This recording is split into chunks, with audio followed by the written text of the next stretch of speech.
in leggero ritardo, abbiamo sistemato alcune questioni tecniche. Allora, volevo darvi il benvenuto a nome di tutto lo staff di Mia Photo Fair per questo secondo appuntamento che ci permette di indagare una parte legata ad una delle sezioni di cui abbiamo ampiamente parlato a mezzo stampa. Ringrazio i presenti naturalmente e soprattutto ringrazio i relatori, alcuni anche internazionali che ci hanno raggiunto e che sono qui oggi per raccontarci nel dettaglio il tema reportage. Quindi buona continuazione, grazie a tutti della partecipazione e a più tardi.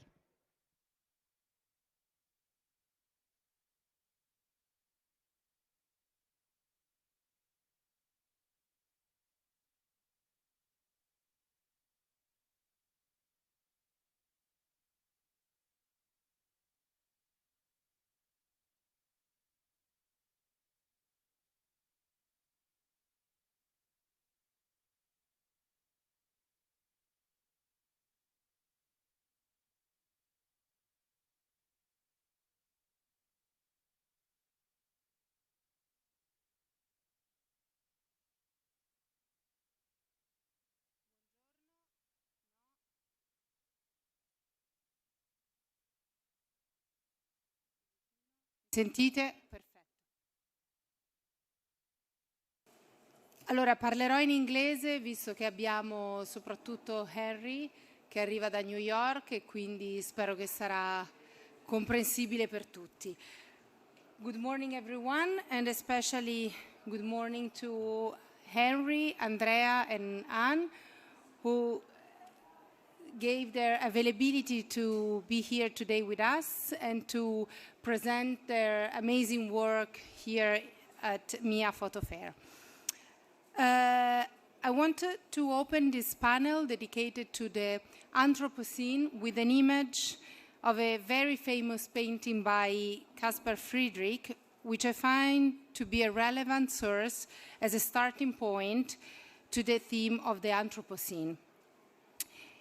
You can see a man from behind that dominates a scene, but is it really a dominator or is it just an observer? The immensity of nature overwhelms the smallness of the human being. What power does men and women really have in front of the power of nature? What relationship does human beings have with nature? What are the responsibilities that we have towards all the changes that impact the earth, the environment, the planet, the biosphere? Today, these questions take us back to the debated era of the Anthropocene, word that derives from the two Greek terms, anthropos, human being, and kainos, new, recent. But its definition and historical origin are still very controversial. Scientists, geologists, even international organizations are still evaluating when to chronologically place the beginning of the Anthropocene, whether from Industrial Revolution or even from 1945 when the first atomic bomb has been launched, and whether to use this term to define the new geological epoch following the Holocene. The objective of the panel today is to direct the conversation on the theme of the Anthropocene and the controversial relationship between man and nature, towards an artistic point of view, and more precisely, the point of view of the photographic research of the three invited artists. I will start with Anne de Carbuccia. She's a French environmental artist and filmmaker. She travels the world's most remote locations, beginning with an expedition to Antarctica, documenting the evolution of the planet and the human impact on the environment in this era of the Anthropocene. Anne was born in Corsica, a mountain in the sea. She has always been drawn to the ocean, around which she focuses much of her work. Anne's primary project has been her series Time Shrines, temporary installations created in symbolic environments that she photographs to create a permanent record. For Mia, at the Brun Fine Art booth, She's presenting 12 photos of her series Blue Thread from 2020, an investigation about the irreversible melting of the Presena glacier and the man's attempt to slow down the process. In July 2020, Anne spent several days on the glacier filming for her future documentary Earth Protectors. Anne, in fact, is also a filmmaker. Her debut short film, One Ocean, was presented at the 75th Venice International Film Festival, and in 2023, her first feature-length documentary, Earth Protectors, has been released on the adaptation and the dangers of the Anthropocene. She has established also One Planet, One Future Foundation in the US and in Italy, and its mission is to raise awarenesses on climate breakdown and the dangers of the Anthropocene. The focus of Anne's work is to move past the human-centered era of today. Starting precisely from this focus of your research, Anne, and considering that we live in an era where there have never been so many human beings on Earth, how do you imagine a world that surpasses the centrality of man and that, I imagine, you conceive more centered on the environment and on preserving our biosphere? But before I give you the floor, Anne, I would like to quote the words by Nicolas Bourriot from his exhibition catalog Planet B that he organized a couple of years ago in Venice. Sorry, 1 second.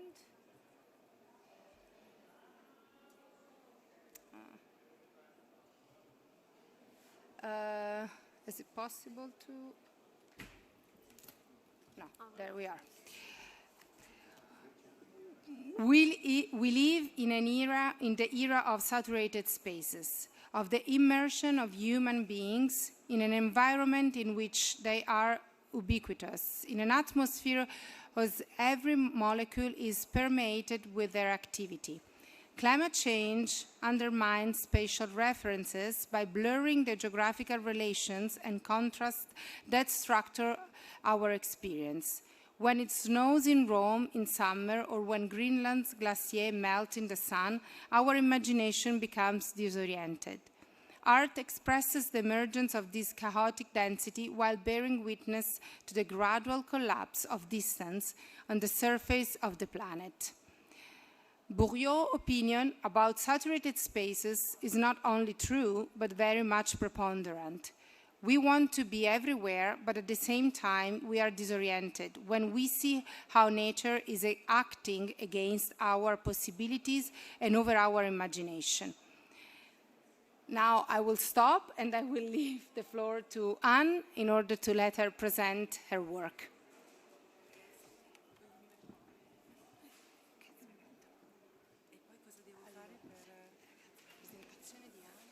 Well, actually, until I figure out how this works, I just wanted to comment on this image, this painting. I think it's really relevant about where we are today, and I love the fact that you mentioned, is he a dominator? Is this about man dominating the planet? Which is probably something that we've been trying to do since the night of time. It's also probably because we're so afraid of it. And I've been exposed to so much in nature in so many incredibly strong places. And it's sometimes really scary. And I kind of got that sense of why we've always tried to dominate the planet. Or is he an observer? And that's where I think the Anthropocene is so interesting and why this is what it's all about today, is because that's how I feel. I feel I'm obviously, as an artist and I'm documenting, but it's also about observation. Our responsibility as artists to observe this moment, this era we're in, because it's so nuts, right? I mean, it's so transitional. It's so important, and there's so many incredible choices we have to make. So that, I think, is like just such an excellent choice of as far as the subject matter is concerned. Now, what do I do?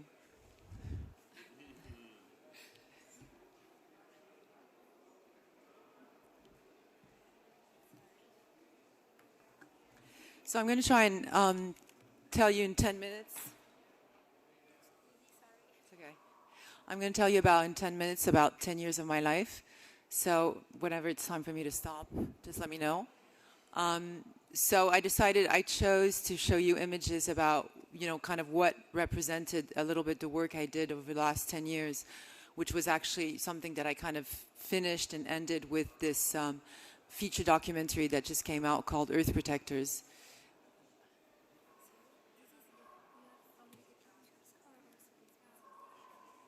No, just the pictures, yeah.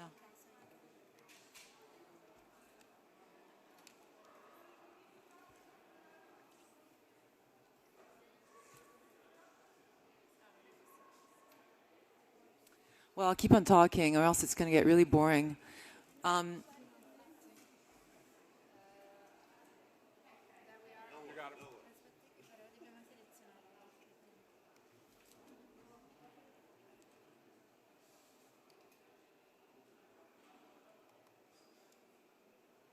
metti in grande, vero? E poi per spostarlo cosa devo fare? Questa, ok. Ok, prima. Okay, I think, right? Qual è la prima? Yeah. So quickly, 10 years of my life in 10 minutes, 10 years of my art in 10 minutes. This is how I started. I think obviously I was trying to channel my own anxieties when I started this project. Now everybody's put me in the drawer of the environmental artist. I consider myself an artist, but that's the drawer I'm in because obviously I'm trying to give a voice to our planet. And 10 years ago, I think, or even actually a little bit more, but, I started having this anxiety because obviously I'm Corsican, as you know now, and I have, a much stronger tie and sense of what nature is about, and I started realizing how fast it was changing, and then in the same time, I'm a mom, and then there was really this really kind of important sense of what our legacy was going to be, what we were going to transmit, what the experience of our planet and their life was going to be for my children compared to mine, all these big things that you start thinking about when you become a mother or a parent. And then, all that kind of anxiety of the changes and the fact that they were not going to experience a planet like mine, like what I had experienced, the same beaches, the same forests. We never thought in our generation about whether we're going to still have our favorite beach when we'd be older or not. So all that kind of it's created this crazy melting pot in my head. And I started this series that I went on doing for 10 years of my life called The Time Shrines. And I would use these really strong symbols that are obviously, as you can tell, very influenced by Memento Mori. The hourglass and the vanity. So it's not a skull. It's not a symbol of death. A lot of people, because of contemporary art, mix it up. This is a symbol about, choice. It's about, yes, of course, we're all mortal, but we have a choice, all of us, whoever you are. You have a choice of how you're going to live your life on a daily basis. And that choice only belongs to you. You can live a superficial and vain life, thus the term vanity, or, a very positive and constructive life. And the choice right now, because of what's going on, is very important on an individual level and collective level. So I went around the world and documented our planet. So I chose to show you some of the work I did on glaciers. So this is the Morteratsch Glacier that I photographed in 2013. And I did two images. And it was an extraordinary experience because back then, the glacier was just so beautiful, this blue portal, and it had so much going on, and it was still alive and so present, and all that ancient ice was still so alive. And also it's an incredible memory of who we are and, where we come from. And this is basically to give you an idea of what it looked like. This is me with the glacier. And I'm pointing to where I actually created this installation that I just showed you. And so that was just a very beautiful experience. And that's what I went on doing for 10 years. This was 2014. And from then on, for 10 years, I documented our planet all over the world, creating these installations.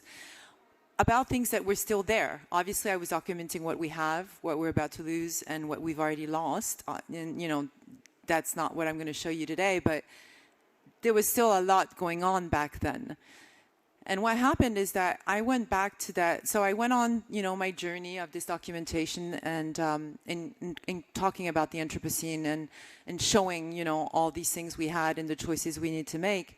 And in 2019, I went back to that same glacier. And this is what happened. So that's me again. And it's not even me at that same location. It's me about 100 meters back from the location that you saw on this picture.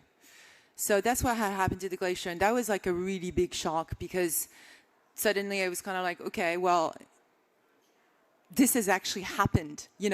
Before I was creating these installations telling you, this is what could happen. This is what, but suddenly my art started being something that didn't exist anymore. It was just a memory. It was about, it has happened and this is what it looks like, and I can't even create an installation there anymore.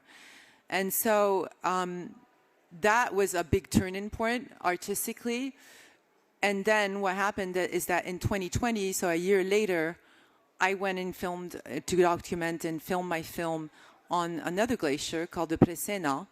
And this is what I chose to do. And this is the work that we're showing for the first time here at MIA. And it's basically, I didn't need to put the installation in front of nature anymore. I didn't need to put these strong symbols, because this was the symbol.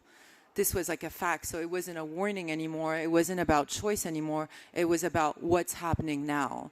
And so the work was done in 2020. It's only being shown for the first time here this year.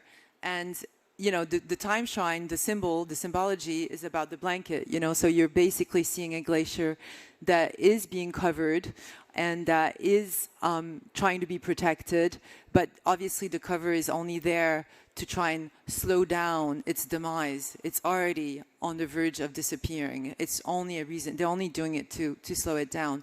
But what really touched me in the work was the fact that, there was these people who were sewing on top of the glacier with this blue thread, and that's the, the name of the title of the film, of the series, this blue thread. So, sewing is such an ancient part of our cultures. It's belonged to all the eras. It's belonged to all of our civilizations, So sewing, it means, to repair, to protect, to make something stay for longer.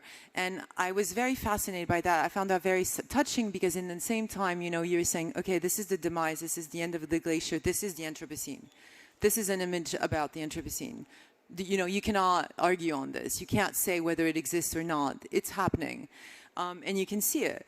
But in the same time, there's this, incredible resilience of our species that is capable of saying, well, okay, well, we're going to try and do something about it. We're going to try and protect it. We're going to sew on top of it. There's something about love, right? Because there is, that's the big story. It's about, what we love, what we choose to love. And obviously, you're going to love what you know. And you're going to, obviously protect what you love. So it was all this mix. What I'm trying to do with this series that I'm presenting here is to show you that, yes, this is happening. Yes, it's terrible. Yes, it's urgent. But at the same time, yes, we can.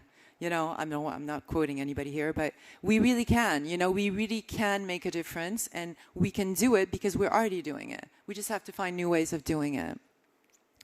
And so that series is here today. But obviously, I was so shocked by what happened and what I saw that last year I finally, did this other piece of art, and I inspired myself from the sewing of this blue, this blue thread and the sewing of this glacier. And I created, so this is another image of the same series that's here, so you can come and see it, is that this is the last piece of, to end my 10 years of work. This is what I created last year in 2023. So 10 years after I had been to that glacier that I showed you at the beginning, that was one of the last images I photographed in 2013, was what I looked back at the glacier, and it was so beautiful, and it was dusk, and I took a picture of it. And then last year, I kind of embroidered it always with that same blue thread, remember me, because that glacier's not there anymore. It's gone. And that nostalgia, that loss, is something that I think is very important for us to feel. because in the end of the day, that's what art can do, and that's how art can help, the Anthropocene go from negative to positive, is to show you that loss, but also show you the love, and hopefully help you think all, to the public that, we can definitely do still a lot to protect our planet.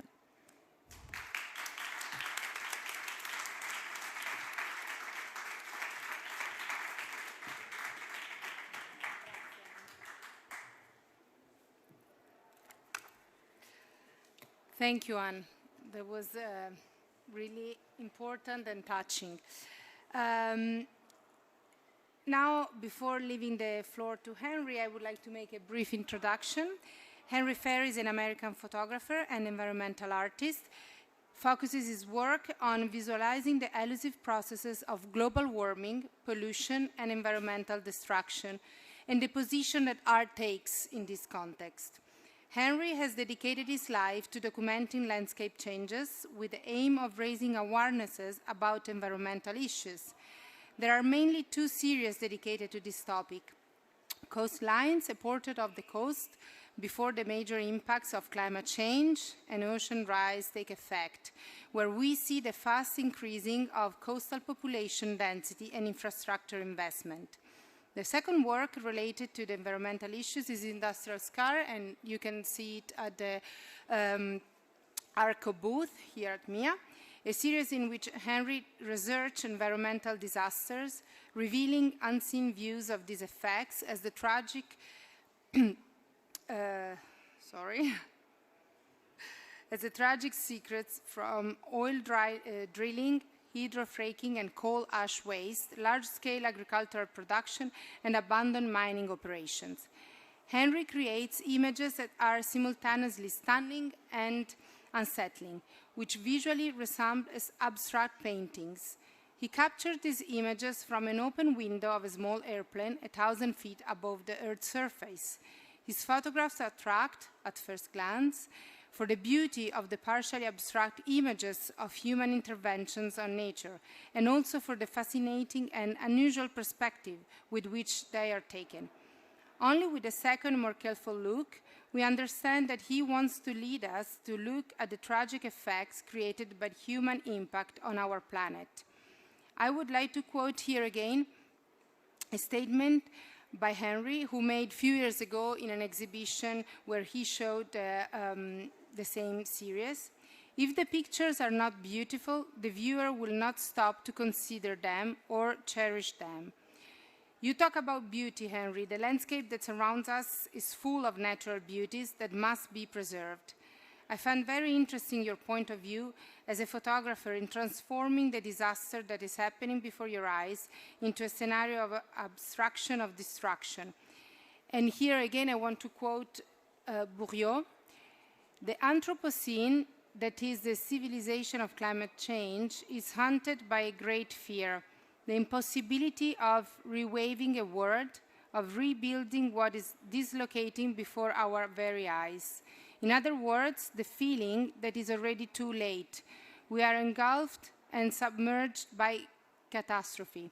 Oil slicks are the most spectacular form of pollution, which is an imbalance, a disorder.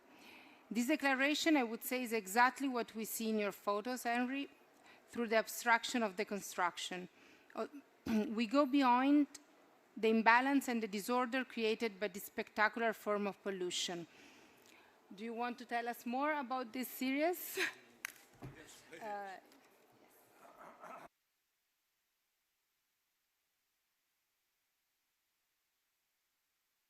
A slight technical.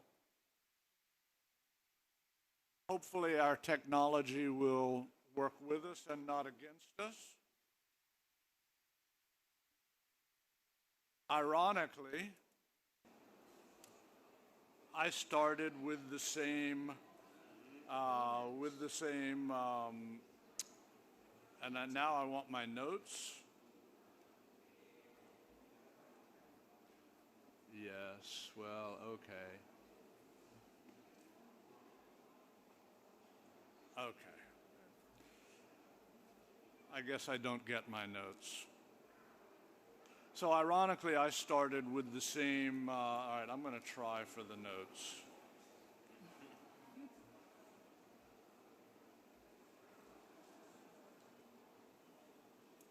I don't know the technology well enough. Okay. Ironically, I started with the same Caspar David Friedrich that Emanuela started with. We did it separately.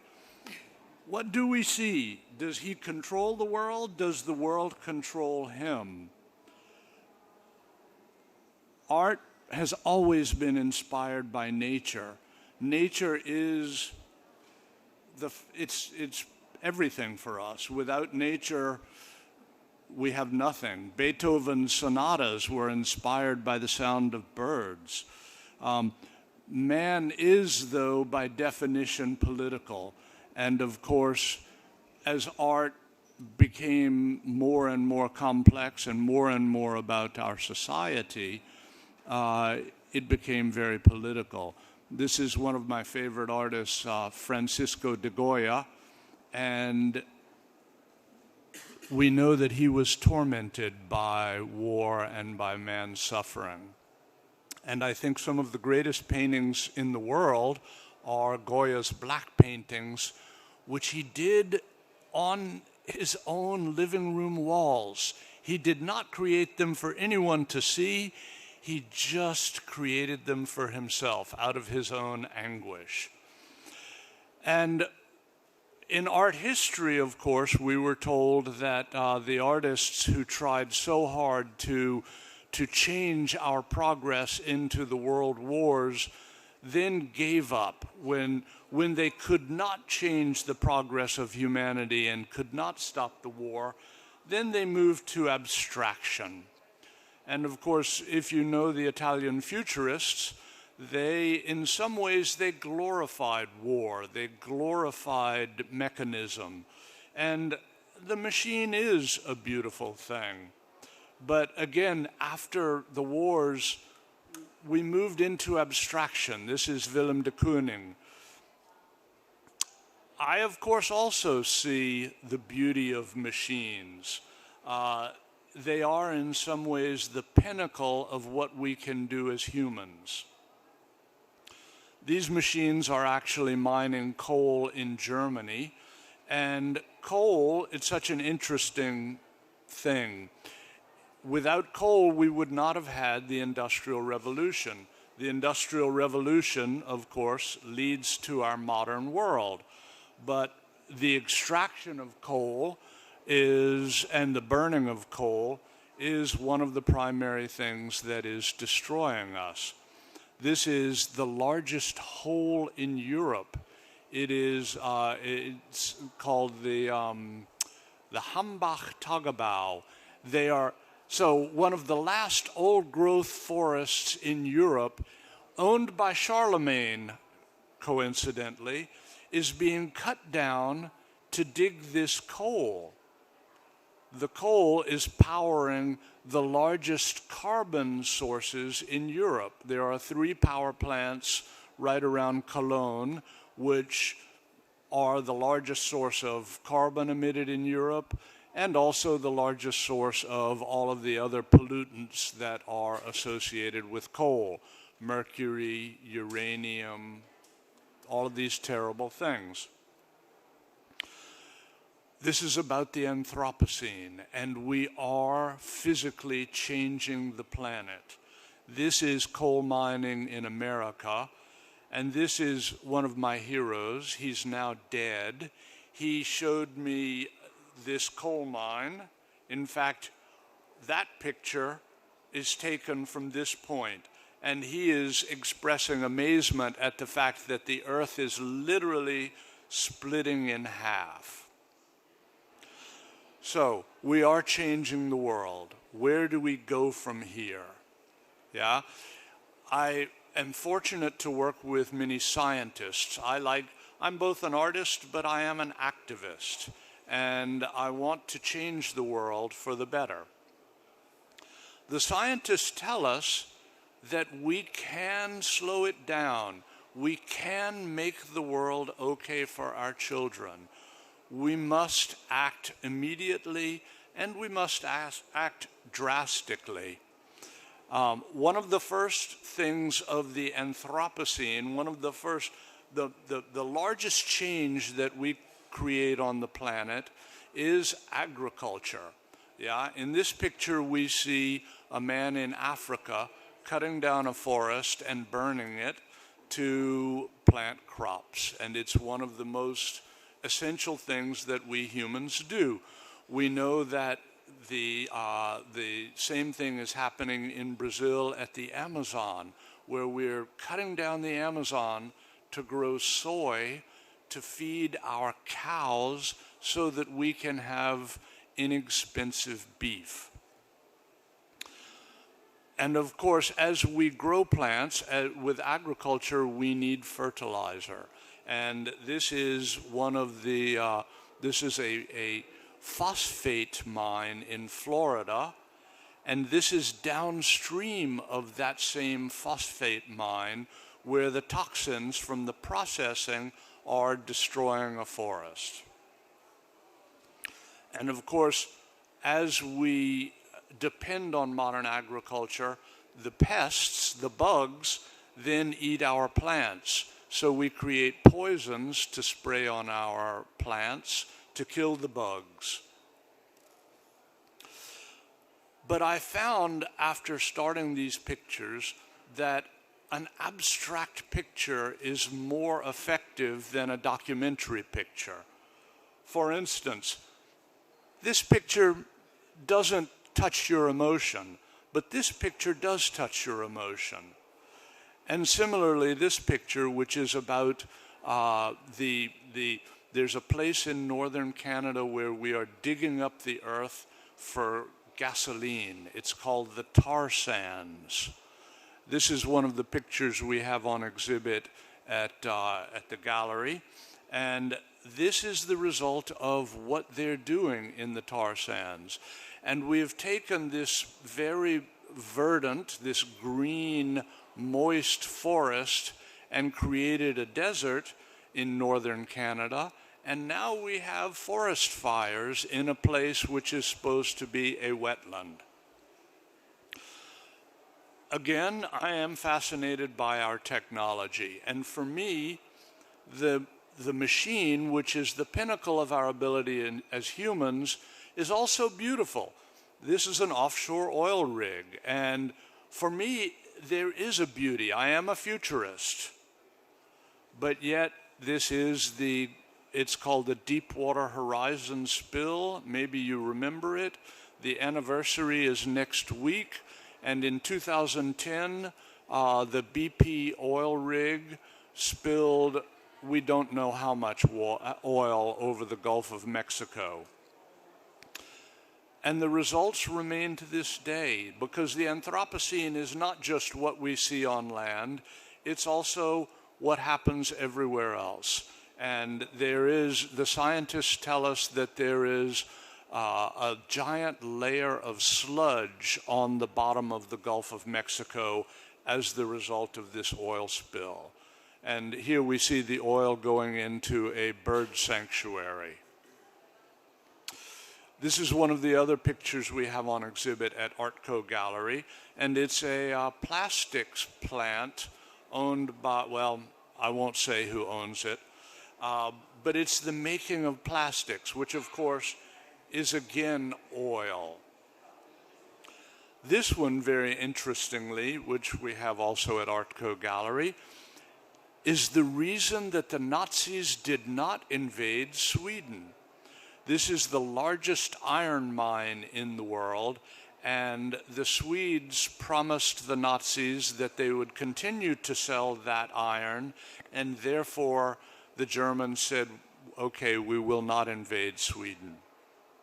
I'm always fascinated by the historical context of these environmental issues.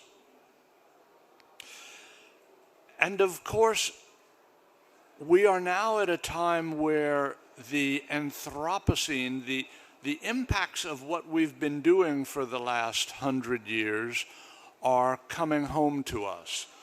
Maybe you remember last summer there was the largest wildfire in Europe in Greece.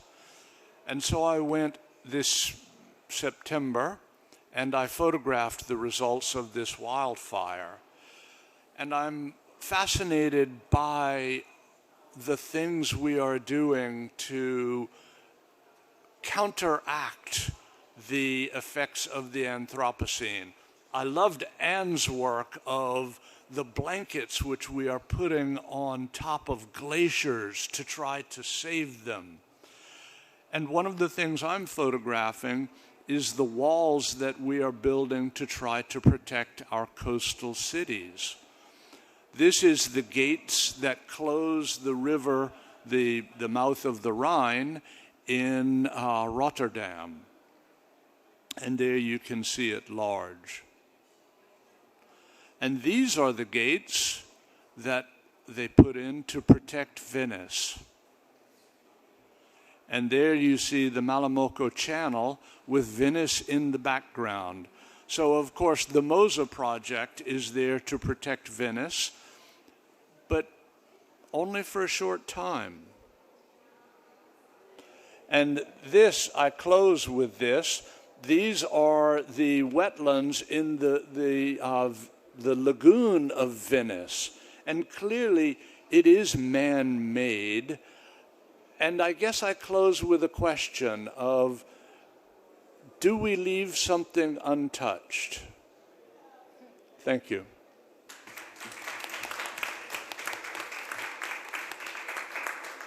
And we will do a book signing at Artco Gallery at 4 o'clock, and I would love to see you there. Thank you, Henry. We will come to the booth for sure for the signing. Thank you.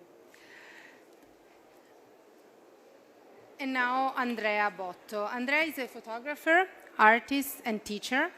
Since the 90s, he uses photography to analyze the surrounding world, dealing with issues related to landscape and environment. He cooperates with public authorities and multidisciplinary groups for the study of landscape, with particular attention to geology, environment, and memory of historical events. He's interested in observing the processes of transformation through an aesthetic of creative destruction. We were talking before with Henry about an abstraction of the destruction. Now we talk once more about an act of destruction, but it's a creative one. Andrea, through these photographs, documents explosions in the civil sector that take place inside the mountains to build tunnels, explosions used to control avalanches or to demolish urban structures in areas of transformation and recovery of the territory as motorways, bridges, stadiums, thermoelectric power plants.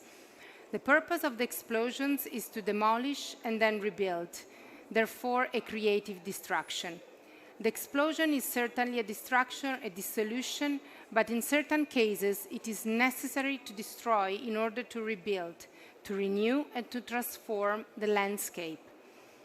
Precisely the transformation of the landscape is one of the key themes of Andrea's research, a landscape that transforms, that undergoes a change. His photographs that investigate the unstable balance that governs the landscape are not mere reproduction of what happens before his eyes. They must not provide answers, but ask questions. For Mia, Andrea presents at Carbuccia Gallery booth a selection of 5 photographs coming from different series, which underline how he conceives photography both as an example of apparent violent and destructive action and the prelude to a transformation, a new beginning. Andrea's vision of reality goes against the catastrophic narrative of a world victim of a climate global crisis that seems irreversible, in order to look towards an intelligent reuse of space. He makes visible certain activities that are hidden to our eyes and which demonstrate the desire and the intent to safeguard the environment. We are often convinced that by outlining a disaster, we can accelerate measures to avoid it, hence the catastrophic message of the Anthropocene era. Obviously, the problems, the risks, and the emergency cannot be denied, but following Andrea's aesthetic of creative destruction, I want to ask Andrea whether we can make the Anthropocene an opportunity to rethink our planet. we have to.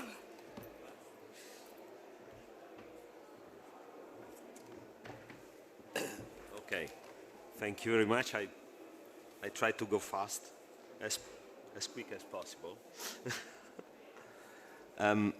So thank you, Emanuela. And so yes, I started to do or to work with explosive. Where is it? La presentazione. Aspetta, che non ho. Io utente Mac ho sempre delle difficoltà con il. Ah, scusa, ecco, era lì, guardate. Vabbè. Okay. I started to take pictures of explosion in 2008 as the global economy went down. And just in case you ask, the reason is not my surname. My surname is Botto, in Italian means boom, so I'm the right man in the right place, and it's not a joke. My background is landscape photography, but I've never been interested in the simple contemplation as Caspar David Friedrich, or documentation. I have always been attracted to the entropic processes of modification and dissolution, both anthropic and geological. And I believe in photography as a staging of reality, but at the same time a real act to modify reality in some way. And first of all, I think it's a way of questioning visual and cultural issues, triggering an imagery that is already present in the mind of the bystander, the beholder. The subject is, for me, always a pretext to undermine the medium I use to make art and its language. So in more than 25 years of career, I worked on the effects of landscape modification as landslide, earthquakes, historical event, and demolition. And at the end, I came to the use of explosives in the civil field as controlled demolition, excavation, tunneling, pyrotechnics, and so on. They are like unique and unrepeatable events, quickly transformation process where a large amount of energy is released, but which once triggered, you can't stop and nor rewind. Another interesting thing is that to see the explosion, you have or you must wait that it is already happened. By the way, the waiting for the event itself, made up of a series of project studies, technical preparations, becomes part of the work in a very performative way. And again, the choice of the distance from the subject, for me, is another relevant part of my work. In the case of blasting, it always means a safe distance, obviously, and it's the same of a curious bystander and the same of the shot firer watching the destruction he creates. And that, I think, reminds us that looking is never a neutral act. Obviously, with my work, I clash with the traditions of the past, placing myself in a dialectical and in some way also subversive position, on the one hand, I literally undermined the foundations of the tradition of landscape photography by putting explosives inside the images. And on the other side, I try to oppose to that rhetoric from the past century related to the myth of decisive moment, for example. My training is in line with the master Walker Evans called documentary style. So I never considered myself as a reporter. I don't take documentary pictures, but I use documentary style to make art. So it sounds like a little difference, but for me is substantial. I use photography ambiguity to show something, but at the same time, I try to say or to show you something different, even the opposite somehow. I want to question people watching my artworks and to make them ask, for example, what I'm looking at when I see a picture like this. Or maybe like Mitchell said, what does this picture really want from me? Every day we watch the destruction of the world with a kind of indifference, or even worse, with fun. The blasting for me is the representation of a dissolution, a perfect metaphor for that destruction. And it is sublime, a sublime spectacle, a mix of pleasure and fear at the same time. And obviously it is a violent and painful, but you maybe have to destroy first in order to rebuild and renew. That's why I'm usually speaking about a creative destruction. At the moment, I am particularly focused on the possibility of experimentation given by underground blasting excavation. Underground is obviously an unusual and mysterious place, mostly unknown to the general public. And there I was able in the last years to take the very first pictures ever made in history of photography of an underground blast, and I'm still going on experimenting new challenges. The picture, this picture, if it comes, okay. This picture that you can see also live in a big print dimension at our booth at Carbuccia Gallery is one of those special results.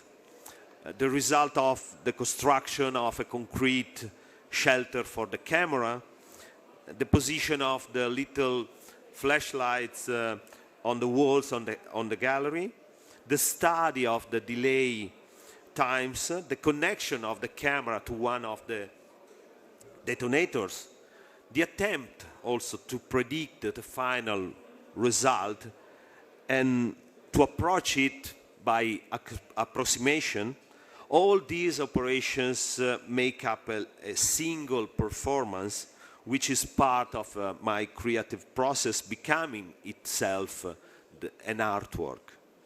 The picture is about a mine in north of Italy, in Trento, in Val di Non, and is basically about excavation and destruction. What is more anthropocentric or more destructive than excavation. But at the same time, there is a meaning that you can see if you go beyond the picture. Because since a few years, the empty spaces from excavation are used to stock large quantities of apples, wine, and cheese, for example.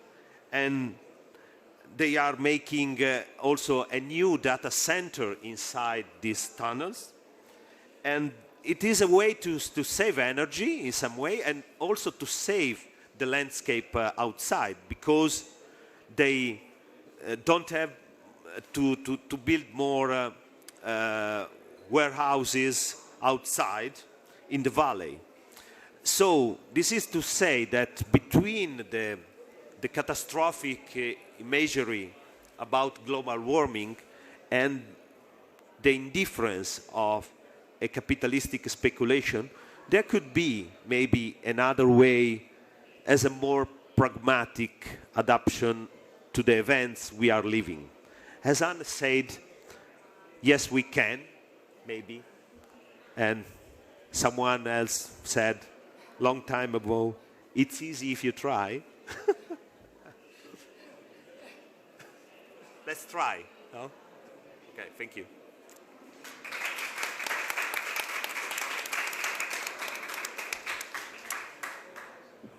Thank you for these important messages. I think we can, yes, we can. I think we can try. We have to try. We have to act, and we have to remember how important it is to protect, prevent our planet in our daily life. I think this is a very important message.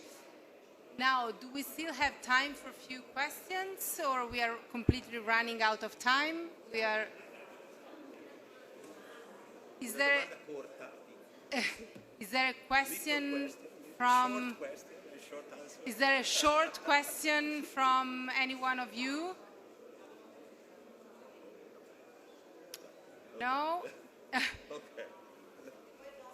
I think then we can, yes, to digest and to metabolize. I thank you very much for the attention, and thank you once more to Andrea, Henry, and Anne.